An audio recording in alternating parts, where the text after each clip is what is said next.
Welcome to Your Intended Message, the perfect place for leaders and promising professionals who want to convey the intended message for greater success. Every week, we interview experts who can help you communicate more effectively, whether that's one-to-one, one-to-few, or one-to-many. And perhaps the most important conversation, one-to-self. I'm your host, George Torok. My guest today is Patricia Fripp. There's 3 important facts you should know about her. 1, Patricia was the first female president of the National Speakers Association of the United States. 2, Kiplinger's Personal Finance wrote that learning presentation skills from Patricia Fripp is one of the best ways to invest in yourself. And 3, her brother, Robert Fripp, is a rock star. He was the founder of King Crimson, and he was rated by Gibson's as number 47 on the top 50 guitarists of all time, a true rock star. In the world of professional speaking, Patricia Fripp is considered a rock star.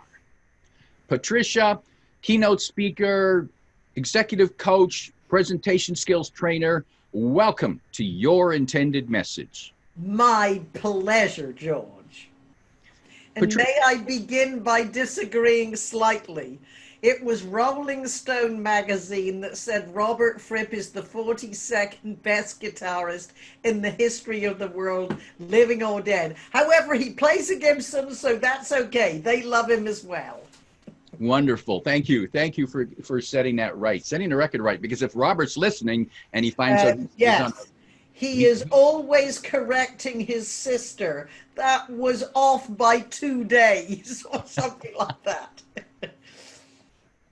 Patricia Fripp, in the world of professional speaking, you are considered a rock star. I've watched you present many times, and I'm happy proud to say that you have been a teacher, a mentor, and a coach to me on presentation. You often work with the leaders of organizations, executives, senior executives, and CEOs.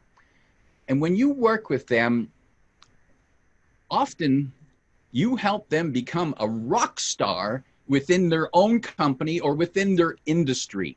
What are the steps that you need to go through, that you go through with them to help them make that amazing transition? And you're absolutely correct. And one client said to me, Patricia, our company doesn't have any rock stars.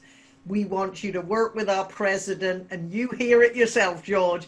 Write him a speech, make him look like a rock star, and you got 4 hours. Yeah. One point that I try and bring out is to go back to earlier in their lives to find out what was the moment that got them onto the path that they're now on. For example, one time I was brought in and the instructions were very much, we want you to work with our president. He's been here 10 years. He's only been president for 7 months. He's not a great speaker. No one sees him as a leader. However, they all see he's a team player and he's very ethical. But our company is at a challenging times and he needs to step up. And when I met with him, I said, how do you do? Everyone says you're a team player and you're very ethical. Tell me about your parents. And he talked about his parents. And then I said, you're interested in sports. What sports? He said, well, when I was 7 years old on the water polo team, they saw that I had leadership inclinations and they put me on the fast track for the Olympics. Now, I could not say to him, no one sees you as a leader. However, I made sure that that was an important part. And I had him tell me stories about training and going to the Olympics. And because, although he was not considered a good speaker, stories like this, he would have told his kids and at dinner parties for years. So as you know, George, if you can get people to begin their speech with 7 minutes of telling stories they've been telling at the dinner table, they're already off to a good beginning. They're in the flow, and that will carry them with the prepared remarks we help. With another, this was a gentleman who was new at Oracle. And I was trying to find the moment that statistics and what you can do with the information from statistics and strategy. And I went back to his earlier education, and he realized, and they all say to me, I would never thought about this. He got on the path that brought him to his leadership position and the career he had, because when he was in college, one of his professors, he was a new PhD, he wasn't that much older than the students, and because he was new, he was so enthusiastic and so passionate that he got excited about what he was teaching him about understanding statistics. So that got him on the path. And the woman who said, we want turn him into a rock star, was working with this wonderful man. And he was talking about strategy. And I said, Bernard, when was the first time you learned the importance of strategy? And he said, I was 14 years old, and I was a ball boy before the French Open. And when people came in, they didn't realize the ball boys were having a match. And I was playing against my best friend, and we were equally matched. However, in that case, the ball boy was his sister, and she wanted her brother to win. So the way she was throwing the balls were trying to sabotage my game. And he said, Patricia, that was the first moment I understood the importance of strategy. When you are equally matched with your opponent and you're at a disadvantage. And what all these leaders say to me, George, and I know they say to you, do people want to hear these personal stories? And I say yes, because you always have to show the person behind the position. People will respect your title as president, as senior vice president.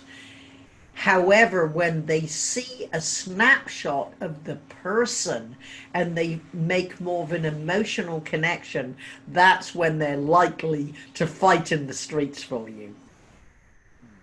Patricia, at least two points jumped out at me there. One, the acknowledgement that the individual was competent and ethical, but not necessarily seen as a leader. And the importance that communication skills play in the role of a leader. A leader needs to be more than just smart and know how to do their job, but they actually need to be able to communicate and do it in a way that is better than the people around them. Most definitely. And I was coaching a banker, and he was, I asked him a question, as we often do, George, and I knew the answer. I said, how well educated are you? And PhD, MBA, and all these professional accreditations. And I said, well, why are you such a sloppy speaker? And then, out of the power of our questions, see, you don't have to hold the answers, but you do have to ask good questions. And then he said, and again, a light bulb went off. He would never have been able to articulate it. He said, all the people who report to me, we were all in training together. And I said, and what you're trying to do with your sloppy language, you're toning down your message, is to be one of the guys. I said, you're not one of the guys. You are their leader, and you need to speak the way you're capable of speaking, to model to them, if you want to elevate your career to where I am, this is how you speak and communicate. It's a disservice to try and speak down. I find it fascinating, the power of stories, and how it plays such a critical role in not only in business but in our lives. We when we get together with friends, what do? We start telling a story. You talk about, oh, you wouldn't believe what happened last week, or you know, that project I was working on. Here's, you know, or I went on a date, or you know. So and when we get into business, many managers, executives forget the power of stories, or they say, I don't have any stories to tell. And yet it could be as simple as saying, when was the first time when you were a little girl, when you were a little boy, what do you remember about? And so you now probe for those stories. And what other tips or techniques can you offer to people who are thinking, well, you know, I have to talk to the team next week. It's a quarterly meeting. What kind of story, or how do I find a story that's relevant? Because we got lots of stories, but they're not all relevant. How do we find that relevant story? Well, there are different types of stories that leaders have to have. One very important type of story is the everyday heroes. Now, my brother played on David Bowie's Heroes, and we deliver presentations called How to Be a Hero for More Than One Day. And brother says there are three types of heroes.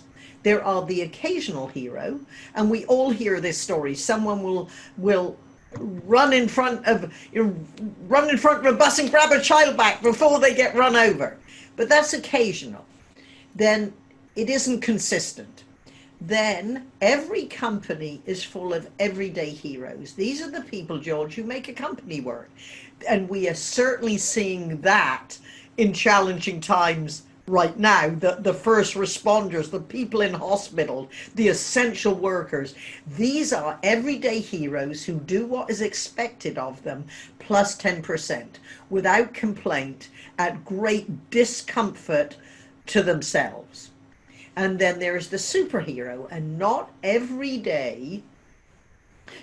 company has a superhero, because a superhero holds the overview of what's going on in every office, in every floor, in every department. And I recommend all my clients find everyday heroes, the people who well demonstrate how our companies run. I'll give you a couple of specific examples. Please do. One, I was helping a newly promoted leader at The Gap, and he had 8 minutes to present. And I said, no pressure, Ed, but you realize in 8 minutes, you are going to prove to everyone, wow, now I see why you got promoted, or have them think we couldn't have done better than that.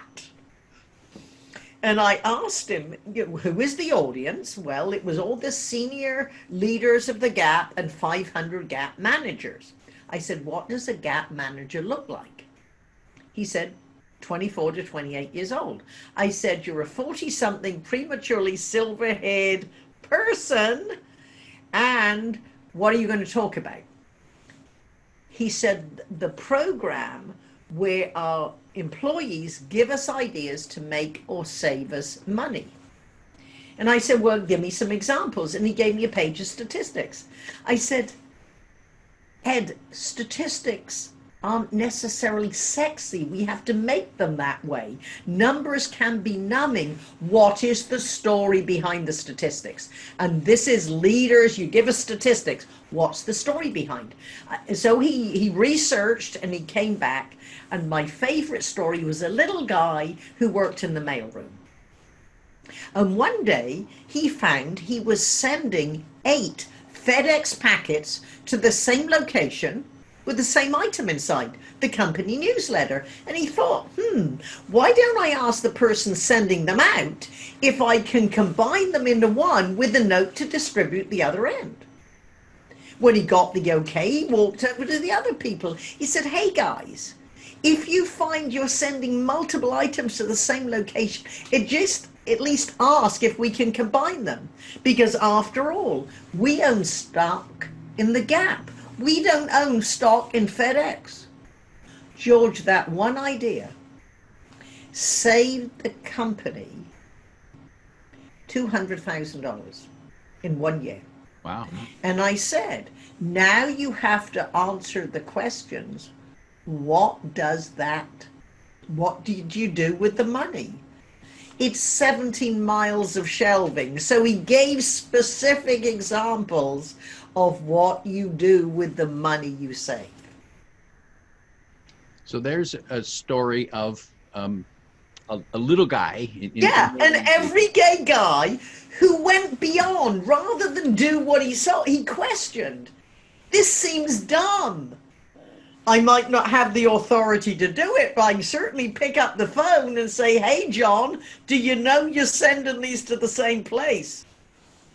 So we heard one place for the leader to find stories is in their own background, but another, perhaps more fertile field is within the organization to look for the everyday heroes that we don't necessarily realize are heroes.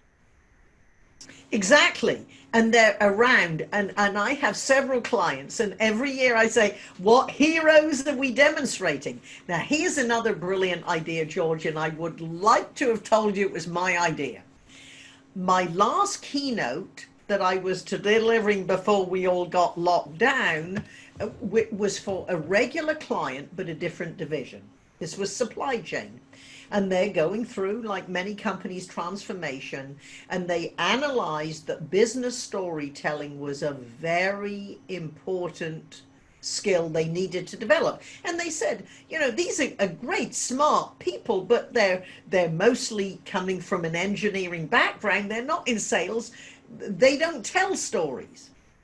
Well, rather than the keynote, which was then canceled, and I had been paid for it, I said, we can do this virtually. They came back, and what they had done, which was not my idea, however, I'm recommending it to all our clients and your listeners.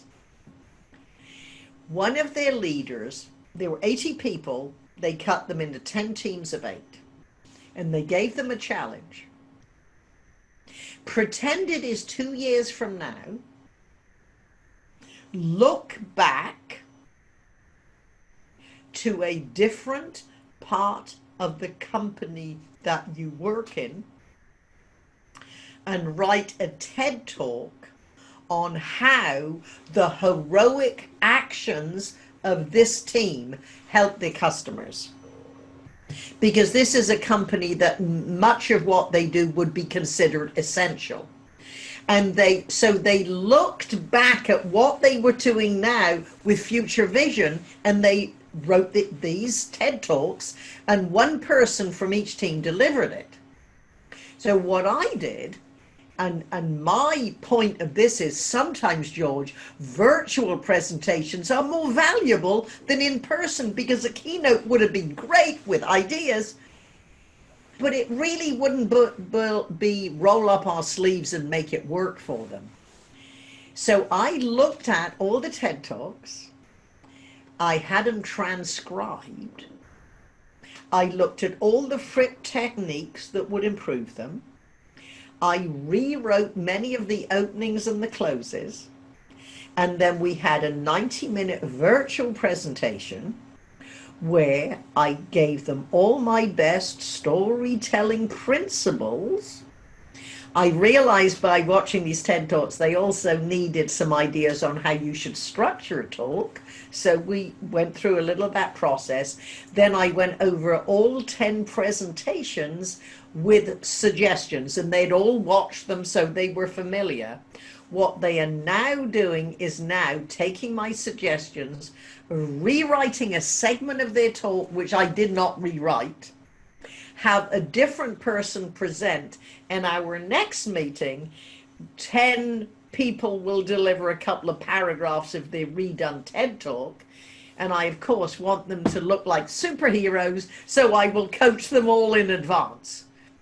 And I said to them, you know, if I had billed you for the project you're actually getting, it would have been twice as much as a keynote. However, my point is, the process of learning presentation skills, it's not listening to a speech. It's not a one-day process. It is an ongoing process of improvement and new ideas that you implement, which is why you're doing a great service with this podcast. Now, I'm glad you point that point out there, because too many people believe that the public speaking, presentation, that it's a natural talent, that some people are good and some people are bad. And the ones who are bad or realize they're bad, and some people are bad and they don't realize that, but they think there's no help. But in fact, you just pointed out that it is a process. And what do you find are, when you're working with people and you're taking them to another level in their presentation, what do you find are the triggers that help them get through that development process? What is it that they have to realize and then do differently so that they can get to the next stage? Because they don't go from here to there. It's one little step at a time. What are those triggers? Well, first is your understanding, your self-realization. I have received dozens of times people who say, I'm not a good speaker. I have spent my entire career running away from speaking opportunities. However, now I got promoted. I have to give this important speech. And I always ask them, if I may ask, how old are you? And I often hear something like 56. I said, why on earth didn't you find someone like me when you're in your 20s? So first of all, you can't go back, you can only go forward. So stop telling yourself you're not a good speaker or you're a terrible speaker. You are programming into yourself what you don't want. What you are is an untrained speaker. How can you expect to be good at anything if you haven't been trained? So then let's look at what is your message. Now understand how you structure your message. It's your intended message is built on a premise. What is the big idea? All right, well, what are your talking points that are going to make your case? Now let's come up with a good opening. Let's try a couple of ways. And I tell all my clients, and it's true, look, becoming a charismatic speaker is not rocket science. It is, however, to do it well, more complex than most people realize, which is why you and I, George, have a good business. However, learning to be a nuclear engineer, learning to be what you are, was a lot tougher than it is to be a good speaker. So what you have to do is just, let's trust the process. Let's teach you the principles, put them in your presentation. And when you see that it works, let's keep going. Because there are 3 speeches everyone gives. The one you intend to give, the one that came out of your mouth, that when you review it, the next one will be better. So it is a process. So it's stop beating yourself up, learn how to do it, understanding it's not as tough as you think. The principles in one discipline are the same as the principles in the other discipline. So whatever you've done to be good at your job, a lot of that is going to apply to learning to be a great speaker. Patricia, were you a natural? Did you just suddenly come out of the womb with this great speech in you? You had this wonderful keynote story? What happened? What's your journey? Yeah, I grew up At the end of World War II, yeah, I was born after the war. However, my parents used to tell us stories about how Winston Churchill would get on the radio and with the power of his words encourage a nation who at night had to go in air raid shelters and hear bombs being dropped, who would have to queue up for an hour. And for those who don't know what queuing up is, it's standing in line in an orderly fashion with no pushing and shoving for an hour to get one orange. And if you had asked me last year, George, when did you decide to be a professional speaker? I would say when I was 32 years old at my first National Speakers Association convention. If you ask me now, it would be just like my executives, where I'm going back to find the first point, the moment that they were destined. And now I realize when I was a little girl, I was having programmed into me the power of words. And nobody had your intended message crafted more than Winston Churchill in those wartime speeches. And he worked at it. Yes, he might have been natural, but he worked at it. And then I took Dale Carnegie and Toastmasters like many. I would say I have been good at two professions. One, hairstyling, which was my first job, and second, speaking, that went into coaching. I did not start either with great talent. I started with an interest in, a commitment to be good at them, and a personality that was suited to both. Obviously, if you're a hairstylist, if you're outgoing and to talk to people easily, it's going to be more likely you're going to do well. An introverted hairstylist might be good, but most clients like to talk to the hairstylist, so you'll be at a disadvantage. And many of our colleagues are analytical, introverted types. I believe it's easier for us, those who can walk up to strangers and say, "Hi, thanks for coming to this session," and schmooze with them before you walk on stage, which is a technique I have always used and always taught. It's what I call the schmooze factor. Be your own warm-up act. Because, George, as I know you tell your clients, if you walk on stage and you've been sitting either backstage or you've been sitting down and now you walk up the stage, it's very difficult to go from nothing to presentation mode. So I've always found if I can talk to my audience and schmooze, one, you are reaching out and they feel, wow, she's a real person, she's interested in me, but also I am warming up my voice and my body so that when I do hit the stage, I am more in tune, ready to be on stage. Patricia, when you coach executives and leaders, if there's three top pieces of advice that you might give them, if you're just, let's say that, you know, you've worked with them and you're sending them off, and there were three points you want to remind them about, what might be those three pieces of advice? Okay. One, who is your audience? Don't talk about this strategy is good for the shareholders unless all the employees are shareholders. You know, the number one principle of any good presentation is that the audience is interested in your subject. And so therefore, everyone has to deliver their presentation from the point of view of the audience. I say speak as an audience advocate. So these strategies are going to work because they're going to be good for sales. Everyone's bonus, everyone's job is secure.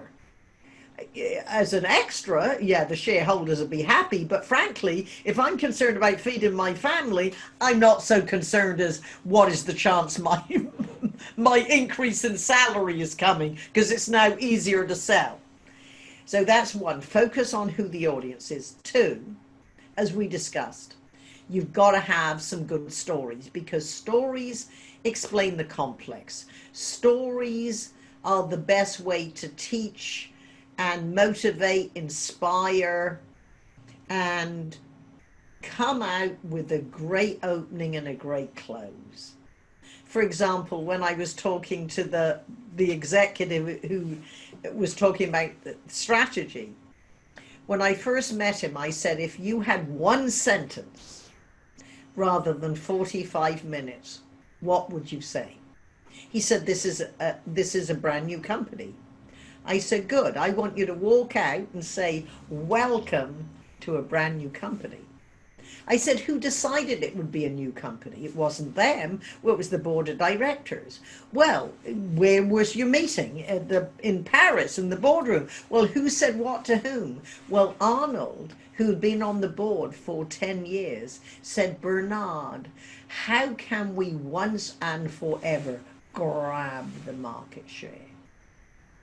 And he said, I told him we can do this, or the boldest move ever and buy our competition, which is what they've done, which led to the importance of this presentation and why he had to be a rock star and why he had to excite the audience, because 40% of those 1,500 salespeople had not chosen to work for the company. They had been acquired, and you know, George, when anyone's acquired, they are terrified. We don't know who this new owner is. We don't know if we're going to have the same boss. We don't know if we're going to have the same territory, if we're going to have to move. Will we even have a job? What is the pay going to be like? So that the odds were really important with this presentation. So that, and lucky for me, and we all know as speech coaches, George, when you have a client who understands the importance, they might stay the 4 hours. In fact, people were putting their head around, he's been with Patricia for 5.5 hours, and in the end they came in and they said, look, we cancelled your last meeting, you have to come now. And he said to me, when can we work together again? And he lived in Paris. And this was long before Zoom and WebEx. I drove down to San Jose, stayed overnight, and they gave me a key to get in the back door of a secure building. So at 6 o'clock in the morning, which meant his admin had to be in at 5:30, I would video conference with him in Paris. But George, I wish you could have been there, sitting in the front row at the Bellagio Hotel. And out he came. He was funny, he was profound, he was inspiring, and he had 4 slides. And everyone leapt to their feet at the end, and walking out in the coffee break, I heard people say, what happened to Bernard? And I knew he's been Frippnetized. Frippnetized. Yeah. Patricia, here's something that I hope the viewers and listeners notice. Not only have you emphasized the importance of using stories and helping people develop their stories, but you use stories as your own tool to instruct and help, and most importantly, place people in the scene. Because I'm seeing that. I'm seeing the Bellagio. Exactly. And you mentioned when we're kids, we love stories. And I get the gentleman who was working for the Gap, I asked him, do you have any kids at home? An 8-year-old daughter. And I said, I want you to go home and practice your stories on her. I want you to say, Daddy's going to tell you some stories about some interesting people he works with. And I said, I want you to be so good that every time she hears the car drive in, she's going to run out and say, Daddy, Daddy, Daddy, tell me some more stories about those interesting people you work with. Because if you can keep the attention of an 8-year-old, there is a vague possibility you can keep the attention of 524 to 28-year-old Gap managers. Yes. And no 8-year-old ever said, tell me that sales pitch again. Exactly. But they say, tell me another story. Tell me another story. Patricia, I'm going to finish with this last question. I've heard you emphasize the importance of a strong opening and techniques you've used. Tell us about techniques to close a presentation. What are good ways to end? Once you have your presentation together and you've gone through, then there's a formula, and I suggest you have a rhetorical question based on the premise or the big idea. So you might say, so why is our strategy sound? Because we are at the right place at the right time in our new technology is better than the competition. Because we have welcomed 40% new enthusiastic sales professionals, we will soon be the market leader because of the innovations in. So you go back to the central theme, the premise, the big idea, the idea you're introducing. You review your key points, and then you have to challenge them to take action. Now that you know the why, I challenge you to be part of the how. And then you might go back to an earlier part in the speech. So you might say, now that you understand the power of why we are a brand new company, the future is bright, let's move together, or something like that. And then almost as if you are finishing, you're ready to walk away, your last words linger. One pithy point. And it would not be a new idea. It would be, perhaps it would be when you're equally matched at a disadvantage. Strategy wins. The one idea, again, not new, it is burned into their mind. And to our listeners and viewers, I speak to you now that you've heard Patricia Fripp talk about the importance and the power of stories. Now you know to go and find and develop your stories and deliver them when you want to get across your intended message. If you like what you heard, remember to like, comment, and share this podcast. Come back every week for more practical insights to help you convey your intended message. I'm your host, George Torok.